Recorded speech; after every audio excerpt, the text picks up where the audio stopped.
le patron ne veut pas payer les 500 € pour ma régularisation.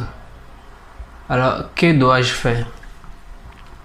Là, c'est l'une des questions posées dans les commentaires précédents. Et aujourd'hui, je vais apporter une solution. Je vais proposer une alternative à ce problème. Parce que surtout dans le secteur agricole, il y a beaucoup de patrons qui ne veulent pas faire la régularisation, qui ne veulent pas payer les 500 € pour régulariser les gens. Alors reste avec moi, je vais te faire le point d'une interview que la ministre Bellanova a accordée à la télévision, l'arrêt très où elle donne un éclairage, une réponse également à cette question.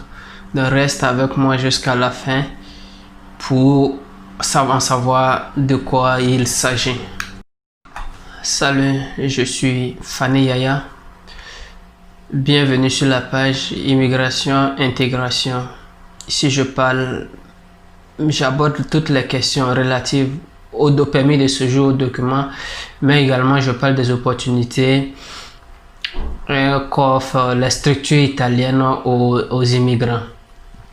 Je m'intéresse également à la politique d'immigration, pour ceux qui veulent immigrer en Italie. Alors je m'intéresse à ce domaine. Alors j'ai fait une vidéo précédente où j'ai développé trois types de visas, voilà, que selon moi actuellement ont la priorité pour immigrer en Italie. Donc si tu n'as pas encore regardé la vidéo, je t'invite à aller la regarder pour en savoir plus. Et dans les prochains jours également, je ferai une autre vidéo sur les autres types de visas pour immigrer en Italie. Alors, pour la régularisation, pour la sanatoria, on va partir d'un constat général que nous avons tous constaté et que même le gouvernement a constaté. Alors, il faut savoir que les demandes de régularisation augmentent certes, mais dans le secteur agricole, il y en a encore trop peu. Et alors que l'intention de la ministre Bellanova était de favoriser l'émergence du travail non déclaré et sauver le secteur agricole. Mais elle constate que elle, qui a beaucoup lutté pour ministre de l'Agriculture, elle qui a beaucoup lutté pour cette sanatoria, elle constate avec désolation que c'est le secteur où il y a peu d'engouement. C'est le secteur où il y a très peu de cas, il y a très peu de demandes. Et cela est dû à quoi? Les demandes, la réduction de la restriction des demandes. Les demandes sont très peu dans le domaine du secteur agricole à cause des exigences strictes qui ne permettent pas à de nombreux travailleurs de demander la régularisation. Donc, à ces mesures, on peut citer deux mesures. La première, c'est l'absence de contrat, où on demande aux candidats d'avoir forcément un contrat, mais surtout un contrat dans les domaines cités. Vous voyez, donc l'absence de contrat fait que beaucoup de personnes voudraient présenter la sanatoria, mais ne peuvent pas présenter parce qu'on demande un contrat, mais même pas n'importe quel contrat. On demande un contrat dans le domaine de l'élevage, de la zootechnique, et dans l'agriculture, la pêche et tous les secteurs, toutes les activités annexes. Alors que certains ont des contrats mais qui ne sont pas dans ce domaine. Donc ça, c'est une mesure de restriction qui fait que il n'y a pas de beaucoup de personnes qui se présentent pour le secteur agricole. Alors la deuxième difficulté, qui fait que les gens ne se présentent pas, il y a très peu de demandes, c'est que la plupart des employeurs refusent, les patrons refuse de payer la cotisation pour régulariser chaque emploi. Alors, face à tout ce constat, le gouvernement a réfléchi et a essayé de donner la possibilité encore à beaucoup plus de personnes pour pouvoir accéder à la sanatoria. Alors cette fois, la bonne nouvelle est que selon la ministre qui est intervenue sur l'arrêt 3, comme je le disais, l'arrêt 13, voilà, ceux qui n'ont pas de contrat peuvent se rendre dans le bureau et demander le permis de séjour temporaire. Maintenant, si tu as, c'est-à-dire que sans contrat, tu peux maintenant faire la demande. Même si tu n'as pas de contrat, tu peux faire la demande. Pourvu que tu sois en Italie ici avant le 8 mars 2020, tu peux faire la demande. Et l'autre bonne nouvelle, c'est que ceux qui ont déjà un contrat et l'employeur refuse de les régulariser, de payer les 500 € pour les régulariser, ces personnes peuvent se rendre sans leur employeur pour demander le permis de séjour temporaire. C'est-à-dire que toi, tu travailles, tu vois que ton patron il est en train de faire il veut pas, il est en train de te faire tourner, il trouve toujours des excuses, il veut pas te faire la sanatoria. Toi-même tu es convaincu que vraiment lui là il veut pas te faire Certains pour s'excuser vont te dire mais parce qu'on dit il faut un nouveau rapport de travail. Donc certains ils vont te dire que eux ils ne peuvent pas annuler le contrat. Ils vont te demander à toi-même d'aller annuler le contrat. Pourtant, ils peuvent annuler le contrat et ça ne demande même pas une annulation du contrat. Ça demande une modification, un nouveau rapport. Et ça demande un nouveau rapport de boulot. Mais ils peuvent le faire. Ils peuvent aller chez leur commercial pour qui est chargé, leur commercialiste qui est chargé de faire leur contrat, voilà. Ils peuvent aller chez leur agent et ils vont faire la modification, ils vont faire un nouveau rapport de travail, c'est tout.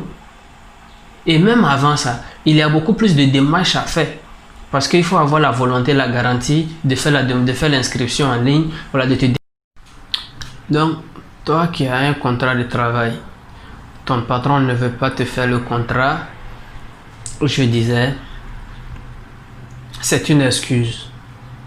C'est une excuse parce que il suffit de se rendre chez son commercialiste et demander à faire un nouveau rapport de travail. Ça, c'est un premier. Secondo, il doit avoir la volonté de se rendre, de faire l'inscription, de faire la demande en ligne et d'aller déclarer son employeur. Même s'il avait déjà un contrat, il doit se rendre pour demander la sanatoria, pour faire un nouveau contrat version sanatoria. Maintenant, toi qui travailles dans le noir, que ton patron ne veut pas te régulariser, non seulement tu travailles, tu n'es pas déclaré, et le moment est venu te déclarer, il te dit, il est en train de tourner. Donc, qu'est-ce que tu dois faire? Donne-toi une seconde chance, va faire la demande du permis de séjour temporaire. Parce que ce qu'il faut savoir, même si tu as un contrat de travail, que tu vas faire la demande du permis de séjour temporaire, alors dès que tu as le travail, ton permis de séjour temporaire devient permis de séjour pour emploi. Et donc, si tu travailles dans le noir, que ton patron ne veut pas te régulariser, va faire la demande pour un permis de séjour temporaire. Une fois que tu as ça maintenant, tu vas exiger de lui qu'il te fasse un contrat. Donc, il va te faire le contrat maintenant et ce permis de séjour temporaire devient automatiquement un permis de séjour pour emploi. Tu vas engager la procédure maintenant pour actualiser, pour que ça devienne un permis de séjour pour emploi. Mais si tu travailles déjà, tu as déjà un contrat, il te fait un contrat et que lui il veut pas souscrire à la sanatoria, toi-même va faire la demande de la sanatoria pour un permis de séjour temporaire. Une fois que tu as ça maintenant, alors tu peux chercher ailleurs. Tu travailles avec un patron qui veut pas reconnaître ta valeur, qui veut pas te régulariser, alors ce n'est pas mauvais. Tu vas faire ta demande de permis de séjour temporaire. Une fois que tu as ça, pendant que tu es avec lui, si tu veux pas rendre directement pour te trouver, pour aller faire la sanatoria. Pendant que tu es avec lui, tu cherches ailleurs. Si un autre accepte de te prendre, tu attends, tu fais. Maintenant, ce que les gens doivent savoir, certains veulent avoir un travail avant le 15 août pour pouvoir bénéficier de la sanatoria. D'autres disent qu'ils travaillent déjà, on a tout le temps, il va me prendre. Mais toi qui ne travailles pas d'abord, tu veux avoir du travail pour avoir la sanatoria. On te donne 2 mois pour la sanatoria, pour que tu puisses avoir un travail. Donc dans 2 mois, je dirais dans 2 mois, toi tu vas avoir un boulot pour bénéficier de la sanatoria. Alors qu'on te dit, prends un permis de séjour de 6 mois. Je dis bien 6 mois, un permis de séjour de 6 mois. Tu as 6 mois pour te trouver de travail. Mais ta chance est où au juste? Où est-ce que ta chance est plus grande? En attendant de trouver un boulot avant le 15 août, tu as plus de chances de bénéficier de la sanatoria ou bien de te faire un permis de séjour maintenant de 6 mois et tu as 6 mois pour te chercher un boulot. Où est-ce que tu as plus d'avantages? Où est-ce que tu as plus le temps de te trouver un boulot? Mais certains vont dire, mais et si je ne trouve pas de boulot? Ok, d'ici le 15, et si tu ne trouves pas de boulot? Maintenant, tu fais comment? Donc moi, je pense que il serait mieux actuellement, si tu ne travailles pas, de chercher à faire le permis de séjour temporaire et tu as 6 mois pour te chercher un boulot. Plutôt que d'attendre de trouver un boulot maintenant je dirais même dans 1 mois, de trouver un boulot dans 1 mois. Et si tu ne trouves pas, parce que le si est toujours là. Tu dis, si je fais le permis de séjour, je vais dépenser 130 euros, 160 euros. Parce qu'au total, il faut savoir que c'est 160 euros. Parce que quand tu vas payer les 130 euros, les frais d'expédition et de service, ça fait 30 euros. Donc, ça fait au total 130 euros. Maintenant, ou bien c'est pour sacrifier, pour faire le sacrifice des 130 euros, 160 euros qui te cause problème. Sinon, je dirais si, c'est ce qui te cause problème. Sinon, ce n'est pas le fait d'hésiter que, mais si j'ai 6 mois, je ne trouve pas de boulot, qu'est-ce que je deviens? Pourtant, tu refuses de chercher du boulot sur 6 mois, de te donner une chance, la probabilité de te trouver un boulot sur 6 mois, pour te réduire dans l'espoir de te trouver un boulot pendant 1 mois. Vous voyez? Donc, nous-mêmes, essayons de faire un peu le calcul pour savoir au moins où est-ce qu'on a plus de chance, où est-ce qu'on s'en va, qu'est-ce qui peut être utile pour nous. Donc une fois qu'on connaît ça, on sait où s'orienter. Parce que le patron ne veut pas, ceux-mêmes qui travaillent déjà, les patrons ont la difficulté, les patrons ne veulent pas, je ne dis même pas difficulté, les patrons refusent ceux-là de les assumer, de les régulariser, de les déclarer pour faire la demande de la sanatoria. Donc toi qui ne travailles pas et tu comptes espérer, pour dire que tu vas trouver un boulot subito et le gars va se présenter pour te régulariser. Alors que ceux-mêmes qui travaillent même là, eux-mêmes ont tous les défauts, comme ils ont tout, ils refusent, ils ont tous les problèmes. Ils ont peu d'espoir que les patrons leur fassent la sanatoria, leur souscrivent la sanatoria. Donc toi qui ne travailles pas, donne-toi la chance sur 6 mois pour te trouver du boulot. Tu vois ce que je veux dire, cher ami? Donc,